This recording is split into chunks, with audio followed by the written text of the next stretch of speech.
High friends welcome back to my channel. आज आमी आपनादेर साथे kadhi pakora recipe share करছি।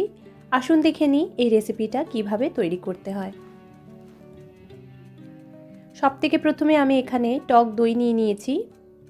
3 table স্পুনের মতন এখানে টক দই নিয়ে নিয়েছি। এবার এর মধ্যে আমি 3 টেবিল স্পুনের মতন বেসন অ্যাড করে দেব।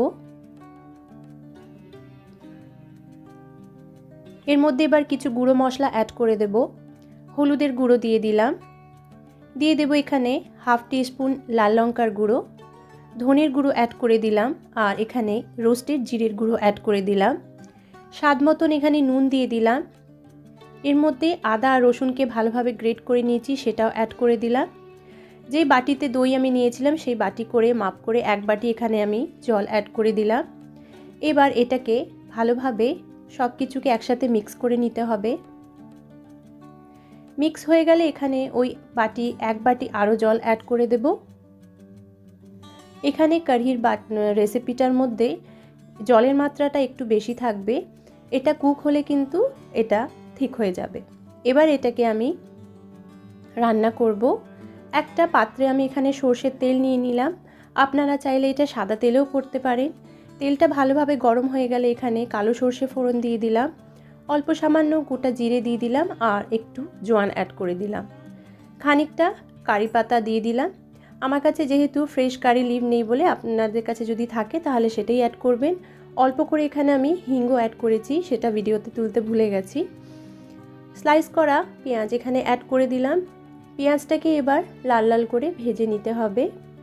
1 থেকে 2 মিনিট অবধি পেঁয়াজটাকে ভালোভাবে ভেজে নেব।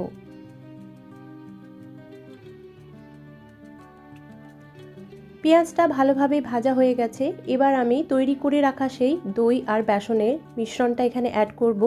তার আগে একবার সব কিছুকে ভালোভাবে মিক্স করে নিতে হবে। মিক্স করার পর এবার এই মিশ্রণটা এখানে আমি অ্যাড করে দিলাম।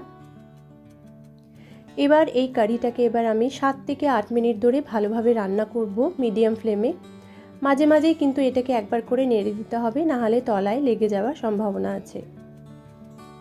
মিডিয়াম ফ্লেম করে এবার এটাকে আমি কুক হতে দেব। 2-3 মিনিটের পরে কিন্তু এটা ফুটতে শুরু করে দিয়েছে। এটা মিডিয়াম ফ্লেম করে কিন্তু মাঝে মাঝেই নেড়ে দিতে হবে। হাই ফ্লেমে কিন্তু এটা রান্না করলে তলায় লেগে যেতে পারে।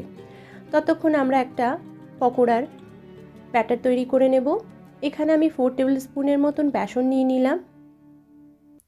বেসনের মধ্যে অল্প করে হলুদের গুঁড়ো অ্যাড করে দেব, দিয়ে দেবো এর মধ্যে একটুখানি লাল লঙ্কার গুঁড়ো, আর এখানে স্বাদ মতো নুন অ্যাড করে দিলাম।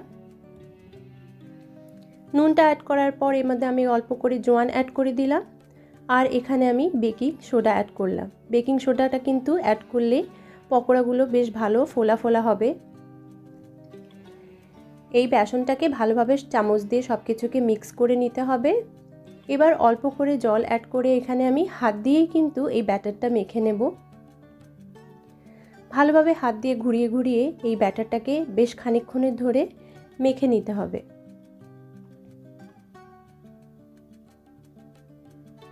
ব্যাটারটা এখানে একেবারে রেডি হয়ে গেছে। এবার তেল গরম হয়ে গেলে এক এক করে ব্যাটারটা এর মধ্যে আমি পকোড়া শেপে দিয়ে দেব। এর মধ্যে যেহেতু আমি লাল লঙ্কা অ্যাড করেছি বলে পকোড়াগুলো একটু রেড হয়ে গেছে। এরপরে আমি লাল লঙ্কা ছাড়াও কিন্তু একটা পকোড়া বানিয়েছি সেম প্রসেসেই।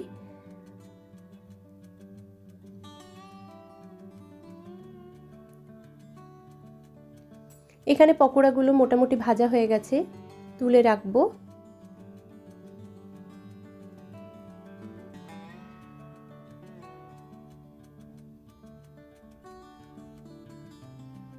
এবার আমি লাল লঙ্কা ছাড়াই পকোড়াগুলো বানিয়ে নিয়েছি।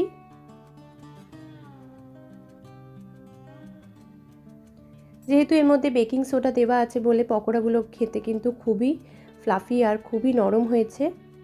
আপনারা অবশ্যই যখন যে কোনো পকোড়া বানাবেন অবশ্যই একটু বেকিং সোডা অ্যাড করবেন। এখানে কারি মোটামুটি রেডি হয়ে গেছে। বেশ 8-10 মিনিট ধরে এই কারিটা ফুটে গেছে। এবার এর মধ্যে আমি ভেজে রাখা 2 রকমের পকোড়াটা অ্যাড করে দেব।